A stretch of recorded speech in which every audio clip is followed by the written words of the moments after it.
Our next guest is known in Mississippi. Attorney General Lynn Fitch. We're a little running behind and we're trying to catch up a bit.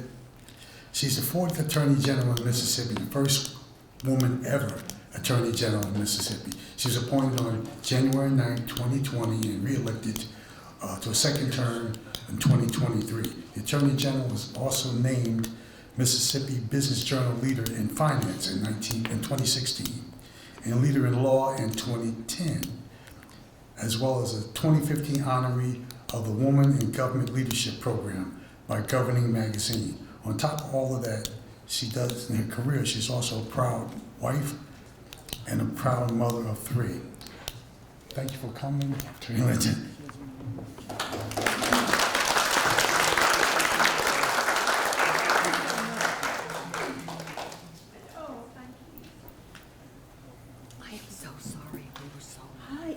Hey, good morning. Good morning. How are y'all doing? So great to see everybody together. I'm so honored to be with you all today. Thank you so much for having me. I've been so looking forward to this. I appreciate the invitation. It means a lot to be able to be here with you all today. First and foremost, I want to say thank you for all that you do. Thank you for investing in the future. Thank you for being part of the communities that make a difference, for believing in a better day for our state of Mississippi, because each of you makes such a tremendous contribution. So thank you so very much for that. And I appreciate that kind introduction. Thank you so much. Well, I just want to start off and tell you, several of you know I work with a great team, and I'm so fortunate that I have the opportunity. But Tony Geiger is with me today. If you haven't met Tony, he is amazing. He is over constituent outreach for our office. If you need any connection for anything from us, Tony has a team that he oversees. And it's important that we talk to you all, we listen, do we hear what your issues are, we connect you to any issues that you might have that we have in our office. You know, your Attorney General's office, and I say it is your office. It truly is. I'm just honored that I get to serve as the Attorney General with this amazing team. But it's your office. It's a complex office. It's an office that affects everybody, no matter what you're doing. It is significant to every person across the state. And it's on us to represent and stand up for you all the issues that we have, your rights, your constitutional rights. You'd be surprised at all the things that the AG's office touches. But again, we are driven by compassion. We're driven for upholding the law. I get the great honor of not only serving as your chief legal officer, but also as the chief law enforcement officer. And so I take that very seriously. You'll see some of the changes we've done in the office have been absolutely to redefine our strategic partnerships with law enforcement, because that is key. So in your office, we have 19 divisions. Again, I believe in changing those divisions as we see fit, as different areas arise, different things that we need to address. We've set those different divisions like that. We've got about 300 amazing team members that I get to work with, about 130 attorneys, and about 85 certified law enforcement officers. And then we have nurses, counselors, victims advocates, because we do it all. And we believe in making a difference as far as representing our victims, helping people along their journey to get back into society without any shame or blame. And we have created a lot of those different divisions that really support those individuals that you all are seeing too. But it has been an incredible opportunity. I am so honored, and we're all partners. You know, many of you I've seen before, we've talked, you've heard me speak, but we do this together. We do it as partners. We make a difference when we work with one another.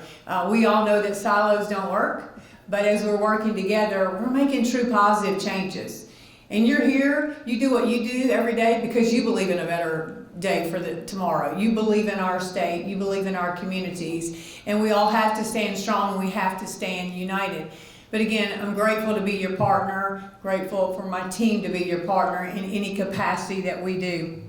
Look, we've got a lot of challenges in our state, just like a number of other states do, but we all look at those as opportunities. How will we come to a solution? How will we drive to make it a better place? And so as we grasp those, and I want to talk about some of those today because I think it's significant to acknowledge and then talk about what are we going to do? What's our action items? How are our resources, our tools? What will we do, again, to change the dynamics? Because we do see those as issues. But first important, I want to say to each of you, you play such a vital role in our criminal justice system. You all play such a role in everything you do. And I just want you to be mindful of that. I think sometimes all of us who have different roles, you don't hear nearly enough thank you. And I'm grateful for the work that you do. So not only are you a part of that system, you're invested in your towns, your communities. Many of you I know are small business owners. So thank you for stepping there and believing, again, in the pro-business, being the small business owners, again, looking to help those in need. I am very, very pro-business. So again, if you need anything from our office in that regard, know that we stand very strong on economic development and certainly supporting our businesses, particularly our small business, because that's really the tapestry of who we are. You know, in our state, you can always say, hey, where are you from? You're always going to know somebody, right?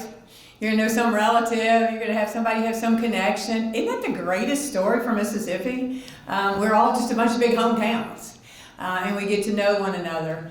I always tell people, they'll say, well, where are you from? Well, I'm so honored to represent Mississippi, but I'm actually from North Mississippi. I'm always going to be from Marshall County. I'm always going to be from Holly Springs. That's where I grew up, and that's going to always be me, and I'm grateful for that. And so I think for Mississippians, we take such good pride in where we came from, who we are. And I think that speaks to the testament of, again, our tapestry, our character, and us representing all of our different small towns. So again, thinking along those lines, as we talk about our communities, I want to share some information that's pretty tough issues that we all have to address, and we have to talk about them, and then we have to implement some action items. We all see too much that's happening in our state, in our country, and I want to talk about two big areas. I want to talk about the crime that we have in our state, in our country, and I want to talk about how we also come back to the foundation for our families, for our children. We need to wrap that all together. Those are two big important areas. I'm going to talk fast. I know I've got a lot of territory to cover, but I want to talk to you all about it because, again, it's happening in our state. So crime, you all are seeing it every day just like I am. It's unbelievable. We're seeing it in our country, it's in our communities, and what are we doing about it, and how do we protect those that we're engaged with in our communities? It is the single element that people worry about certainly the most right now. And what's really driving that crime? Well, what's the bottom line? What's the issue for all of us that really precipitates that? It's the drugs. Mm-hmm. It's the drugs. The drugs are driving all the different things that you see, the robberies, the murders, the carjackings. It has gotten to such a serious nature. The drugs are right there every day. And let me tell y'all, those drugs are coming across the border, and then they're in our state within 48 hours. 48 hours. I've been to the border. I've seen it. I've been out on the Rio Grande. I've seen where they take those mules, they take those children, they push them across on those rafts, they bring those drugs over, and it shows up in our towns, our hometowns. The cartels are running the border. We're actually all border states now, right? And it's creeping into everything that is happening in our communities. And so driving that, like I said, are the drugs, and coming with that comes all these significant issues. Now, the hottest drug, the killer drug, is fentanyl. Fentanyl. It's a synthetic opioid. It's cheap. It's inexpensive. You can turn around and mix it with everything. And it is lethal. It doesn't take very much. It's 100 times stronger than morphine. It's 50 times stronger than heroin. If we took one of those sugar packets right now and we emptied it out on the table, it's enough to kill 500 if that was fentanyl powder. Now think about that. That's incredible. And it's in our hometowns. It's in our communities. But you know what? The cartels don't care. They're sending it over here. It's a huge moneymaker.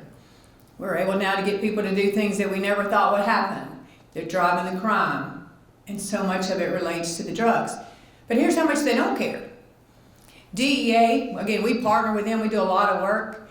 DEA alone last year, the Drug Enforcement Agency for our federal government, collected enough fentanyl, either in pills, counterfeit, or in powder last year to kill every American.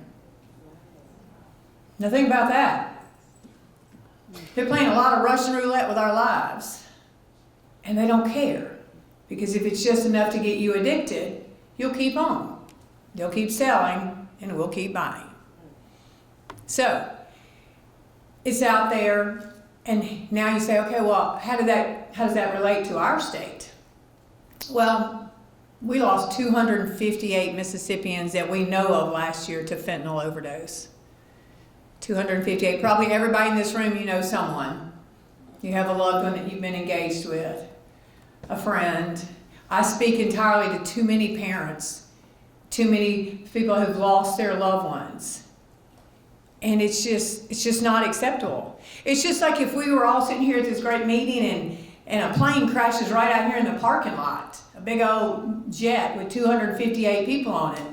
What will we all do? We all run out there and go, what happened? We go, well, how do we stop that? What happened? Was it pilot error? What can we do to prevent that? We're not doing that. We're being entirely too complacent. And we have to stand up. As Mississippians, we have to stand strong and say, you're not going to take 258 Mississippians this year. What are we going to do that makes a difference? So that's my call of action to all of you. Now that I'm telling you about what's happening with the fentanyl, I need you to be invested in how we can all stand strong. Because if we can save one life, that's one Mississippian. And that makes a huge difference. We kicked off a couple of years ago, about a year ago, Be This One Pill Can Kill. And let me talk about that. One pill can kill, right? You might get a pill that's got a lot of fentanyl in it. It's going to kill you instantly. And again, it's heartbreaking when I talk to those parents and they said, just thought my child, they just said they were taking that one pill to get through that exam. And then they never woke up. Or the child that has anxiety and just bought it down the street. We got to go after those drug dealers, those traffickers. We got to be harsh on them. Because my child didn't make it. My sister, my brother didn't make it. And so it is truly, it's not just a slogan, it's a reality. We know that the one pill can actually kill our family and our friends. So we've kicked this off with a number of partners, but I need you all. I need you all to be invested. We're out there working very hard. We've done most of our college campuses already. It's exciting to see administration, the students come, and they want to learn to be trained on Narcan. They want to understand how to use the fentanyl test strips. Because look, if they'll just take a second to use the fentanyl test strip, that could save their life. So if we can teach them to do that, that is key to saving a life. We've been working very hard. We've got about 22,000 fentanyl prevention kits that we're handing out, community organizations, schools, whatever the case might be. If you all need some in your communities, let me know. But it's got the fentanyl test strips in it. It's got how you dispose of the drugs. Because, hey, if you figure out that pill's got fentanyl, you better be ready to dispose of it because you can get it through your fingers. And so we have to be very protective there. So it's got that, and there's some information. The counterfeits are good, y'all. They do really good. The cartels have got it going on. It's really hard to tell the difference between the real thing and the counterfeit pills. So it's really important for us, and so if any of you would like some information on that and can help in that regard, I'd be so grateful for that. And coming with that comes our protection of our law enforcement. Because now they're going out there, they're seeing it, we've got to teach them. You can't just go out and give CPR like you did before. Because now you might do it as a law enforcement officer or first responder, and you put your life in danger. We're training law enforcement officers to be ready to have successful drug takedowns. We call it the Fentanyl Strike Force. So we have the teams out there from all across. We've now taught a couple of hundred law enforcement officers to be ready because we need successful drug cases we need to be able to take down. We've done 2 big operations already. The first one up in North Mississippi, and we made 46 felony arrests with the strike force. So I'm just giving you an idea that it's out there.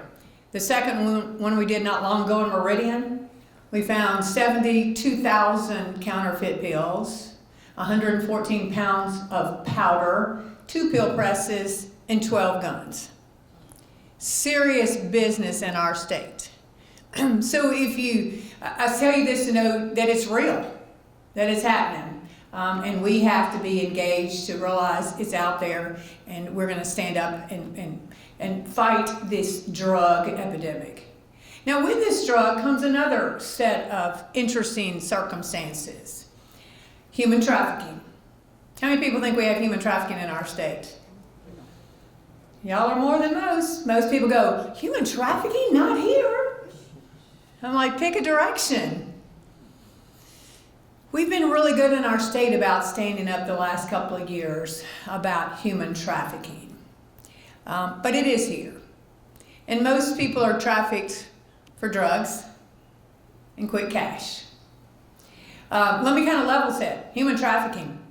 It's about $150 billion illegal industry across our globe. $150 billion. Okay. Only right behind illegal weapons across our globe. Currently, there are about 40 million people across our world that are enslaved in some type of human trafficking. Isn't that alarming? I mean, it's horrific. And then you go, well, is it here? Do we have it in the state? Absolutely we do. We, a few years ago, many of you have been involved, kicked off Be the Solution. And everybody, again, this is a call to action. I need you to be engaged. I need you, if you see any signs, call us. You know, you could save a life by saying, hey, I thought I saw somebody at the store or a different place. If you recognize any of the signs, call us. That's how we save those lives. So we decided in your AG's office with our partners, we'd really lean into this because we know it kind of comes all along with the drugs. And I'll tell you, every time we do a takedown, we're fighting drugs. Weapons. It's serious business. When I say it's $150 billion, then just filter it down to what we have going on in the state of Mississippi. So we engaged with many of you all, and we have engaged with our law enforcement partners, a number of public sector, private sector partners to be the solution. Be aware, be prepared, and then let's drive toward the solution. We've trained nearly 500 law enforcement officers across the state to be certified in human trafficking. So in other words, if you're going out to do a takedown, what are we looking for? How are we going to rescue this individual? What does it look like when we've got all the screens set up and we're trying to figure out where these individuals are? How do we go in and do a takedown? How do we properly rescue? Most of ours have been rescues of young women. How are we going to rescue them and get them to safety? So we do these operations. We've now done them for the last few years. We've done about 55 multi-jurisdictional operations across our state. We've made about 85 felony arrests. So you can see it's serious business. If I had more resources, we'd do it every day. Because the goal is to say to these, just like our drug traffickers, you're not going to take advantage of the people in Mississippi. You're absolutely not going to leverage and compromise the people in the state of Mississippi. So we've been really engaged in that. And as I said, most of them are young women, but to date, we've been able to rescue over 300 people across the state of Mississippi, and 21 of those were minors, toddlers, infants, 5-year-old. It just breaks your heart when you see that and you go in and you find this is actually happening. But they're so relieved. And here's an interesting fact about that. Most of these individuals were trafficked by somebody that they loved and trusted. Are we getting some from the border? Absolutely. But the majority are trafficked by someone that they loved and believed in and trusted, and they trafficked them for that quick cash, for those drugs. we recently kicked off a Be the Solution Phase 3, and that was with our mental health, our health partners, again, to look at it from that. We've already been working on convenience store partners, Department of Public Safety, school bus drivers, the Department of Agriculture, people that are out on the front line in the energy sectors. We need every eyes out there to be involved and to give us that information. So we know if we continue to do that, we make a difference. But when we kicked off Be the Solution Phase 3 a couple of weeks ago in Tupelo, had a young woman who's a survivor give her testimony. You know who her trafficker was? Her mother. Her mother. So it's on all of us, not only to look, to help, to be part of that, to be engaged. Look, I can tell you all this as very compassionate because on all these operations that I can go out, I go out with the team because then I can tell you, here's what we're doing. Here's what everybody is standing up to protect all of us in the communities. And so the first few times I went out with my team, they gave me this extra large bulletproof vest, right? I felt like a turtle sitting in surveillance. I finally said, I got to get one that fits. I can't keep going out.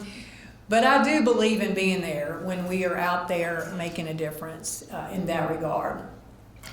So a lot of things have been happening along those lines, and again, we look at how in your office we can make a difference. So just taking those two big areas, let me tell you about some of the other things that we're doing sort of on the criminal side to make a difference. Cyber, right? Everybody here, we got cyber issues. Everybody's got phones, social media. Oh my goodness. I wish I could stop your robocalls and your robotexts, but I do have a helpful hint. If you get a call, answer it and say, Office of the Attorney General Lynn Fitch. Or say you work in the Consumer Protection Division of my office. It stopped a lot of people, so feel free to use that, okay, if it makes a difference. We are fighting to make some of that stop. It's a hard road to go right now, but we are. But let me talk a little bit about cyber.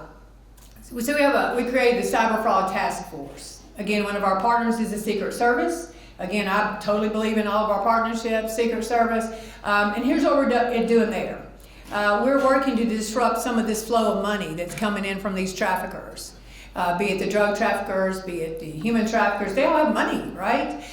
So now we're all tasked with policing this internet superhighway, which there's so much going on there. So if you could see that part of my office, their team, it looks like a TV show, right? We have lots of screens, we're monitoring 24-hour. But with our partners in Secret Service, if we see funds that are flowing through, we can now get a warrant, we can do a kill on that and try to retrieve money back for people, for businesses. Certainly if you all have any issues where you have monies that are, you feel like are coming in and you've got a scammer or somebody is going in and putting a hook into your business accounts, call me. We have helped so many businesses get their money back. Because I said, they're smart. All these folks know exactly what they're doing. They know how to get into your accounts. They know what they're doing. So we really have grown that part of our representation for you all. Because cyber is so important. Now, it kind of grows from there. We also have ICAC. We have trained over 80 different law enforcement agencies across our state on ICAC, Internet Crimes Against Children. It would make you cry if you could see some of the images. The exploitation of children right here in the state of Mississippi. So we're out there trying to find those children, trying to protect them. And oh my goodness, AI, that artificial intelligence is going to make it much harder for us now too. So we're really working hard to be protective there. So much that part of our office in representing is for our victims, right? We have so many victims that have been victims of these different crimes. And so we have a special victims unit. Now, I personally like that show. Anybody watch it? You like the music? Me too. But the reality is there was a need to have our special victims division created. Because we do have so many victims in the state. And they're looking for help, for empowerment, for lifting up, whether it's emotional, whether it's financial, whatever the case might be. And certainly one of our big areas, elders. Our elders, you all see it too. So if you have any issues like that and you see, please don't hesitate to let us know, because again, we want to be protective of everyone from all across the spectrum. The legislature's been great to work with, and I know we've got some legislators that are members, and I'm very appreciative of their work. We've been able to get a number of things passed this year that are beneficial for all of us. Some that we should have gotten passed. One that should have passed was gang violence. I needed extra prosecution authority to go after these gang leaders, because you know what? They're absolutely leveraging our children. If you look at the number of shootings, if you look at the crimes, they're teenagers. They're kids. But that's part of the initiation group. Go out and rob this person, carjack that one, shoot up that house, whatever the case might be, as part of the gangs. So we're going to go back and say, look, I need some more help on that. I need you to give me stronger opportunities to prosecute. Again, say to those criminals, you're not going to do this, you're not going to do it to our kids, and we're going to protect our communities. We got some great things passed this year for parole, so family members, law enforcement would know if someone was about to be paroled, to give them the heads up before they were turned loose back into our communities. We saw a real need to do that. We stepped into a lot of areas that were important. Sextortion. You all know what sextortion is? It's pretty new. I mean, we're one of the states that did not have a sextortion law. We see, again, cyber criminal, violations of our children. Sextortion. These companies go online. They done a lot of homework on our kids, right? And they figure out, hey, I can go in and act like I know this child. And we had an example of that actually happening in Mississippi. Now we know it's happened several times.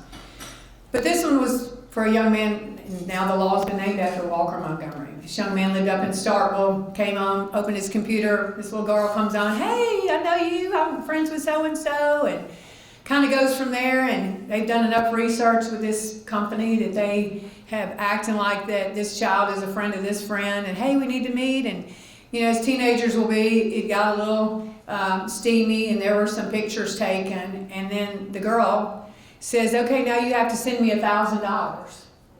If you don't send me $1,000, I'm sending these pictures to your parents. This young man says, I don't have $1,000. So the girl said, well, if you don't do it, I'm going to send it out to all your classmates.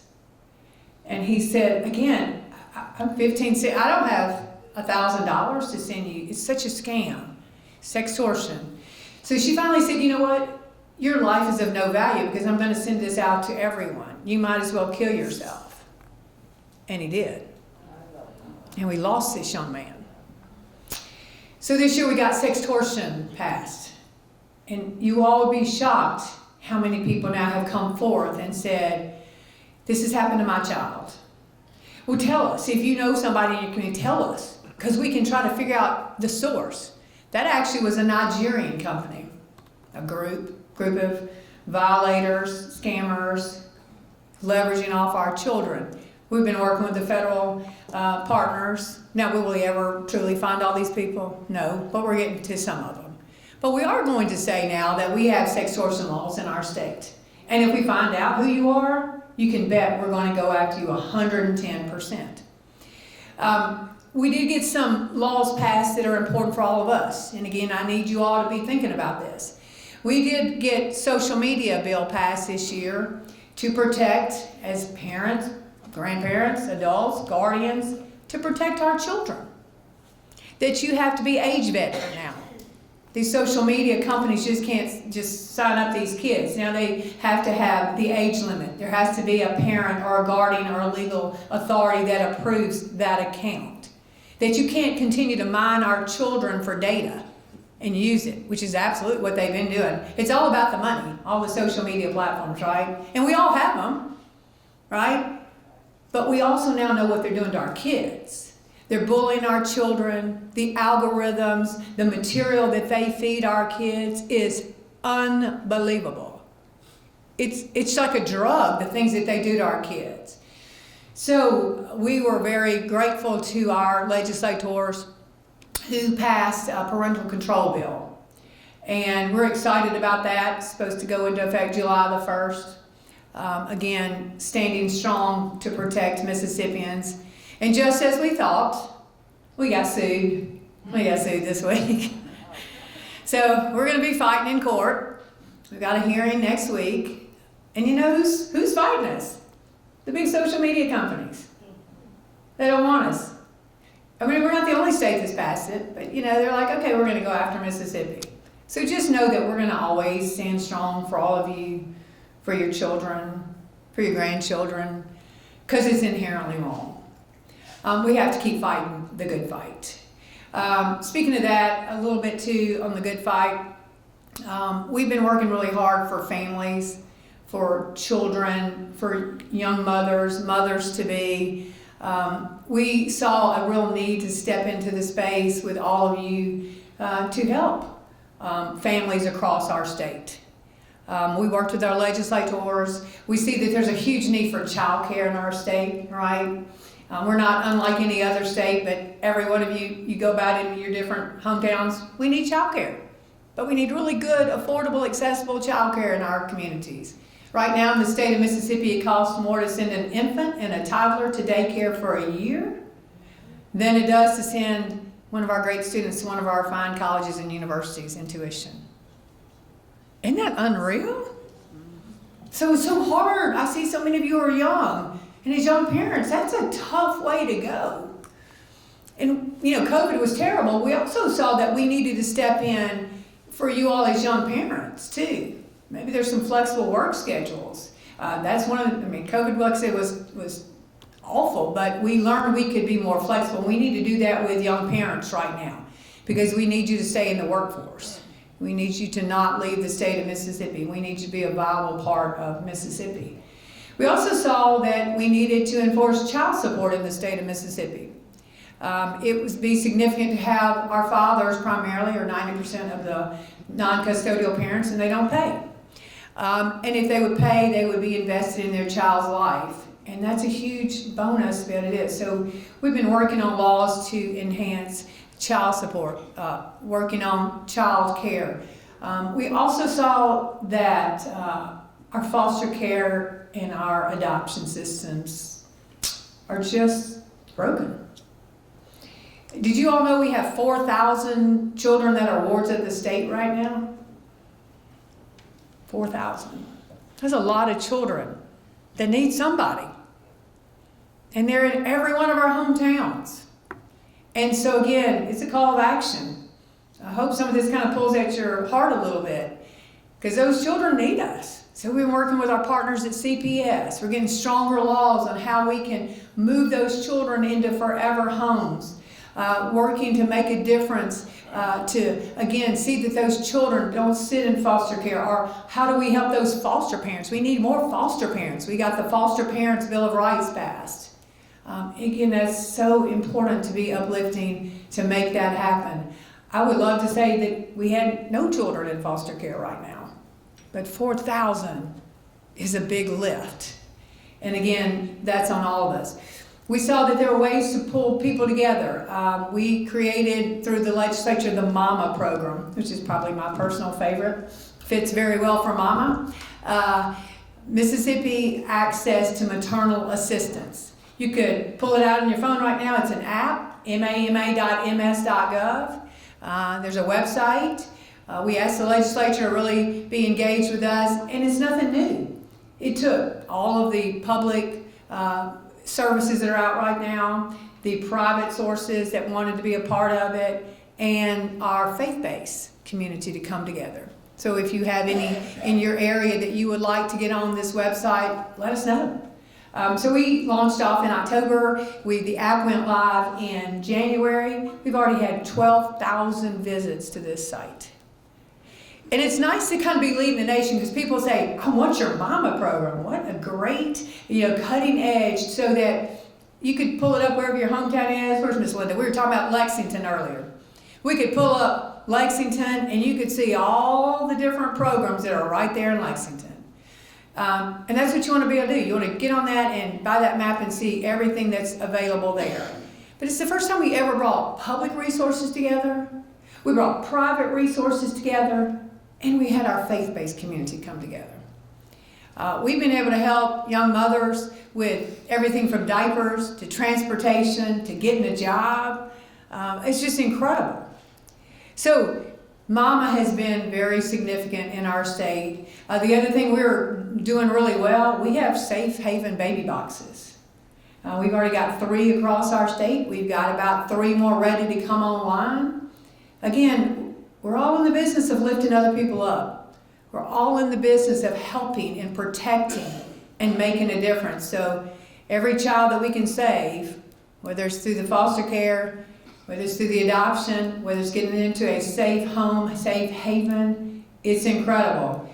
But it just shows the tapestry of all of you, all of us rallying together to make a difference. You know, like I said, I love to get to go speak. I love to get to go brag about Mississippi. I mean, these are just some of the things that we're doing in the state. I just spoke on a national panel, and I talked about our One Pill Can Kill. I talked about our Be the Solution. I talked about our empowerment project for our young parents. And I can't tell you how many of my colleagues said, I need that information. Y'all are doing it really well in Mississippi. I said, yeah, you know why we are? Because we have a real heart. We have a real drive. We have very compassionate people in the state of Mississippi who are willing to give of themselves, who are making a difference every day. And so I'm grateful for all of you. I'm probably way past my time, and I'm so sorry. But I thank you for letting me share some of these challenges that we have in our state that we are turning into opportunities as we work together. They're not any different than what's happening across our country, but the difference is we're looking at solutions. In Mississippi, we take this very seriously in all of our hometowns. We believe in making a difference and being there for those who need us the most. Every one of you are leaders in your community. Everybody looks up to each of you, everyone that's in this room, because you are strong community leaders. And so with that comes the responsibility to continue to rise to the occasion to help those who need us the most. So I'm grateful for all that you do. I'm appreciative for the work, the time you give of yourselves, because I know it's not easy. But I thank you for standing there and being part of this amazing system and then what we have going on in the state of Mississippi. And thank you for allowing me to share those opportunities. And I know that you will all continue to give of yourselves. And if there's anything you need, any additional information on anything that I've talked about, you know, knowledge is really powerful, but only when we share it. So if you need anything from my team, from me, you let me know. Thank you for all you do, and may God bless you in all you do. Thank you.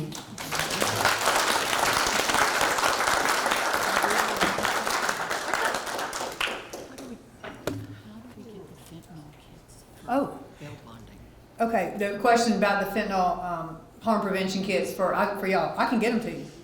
Yeah. I know Anybody be interested? We'd be glad to get those. I know we would all appreciate it. Okay. I can coordinate with you Yes. and get them. All right. I'll be happy to do that. Thank you. You need one of my cards? Let me give you one of my cards. Thank you again to the AG.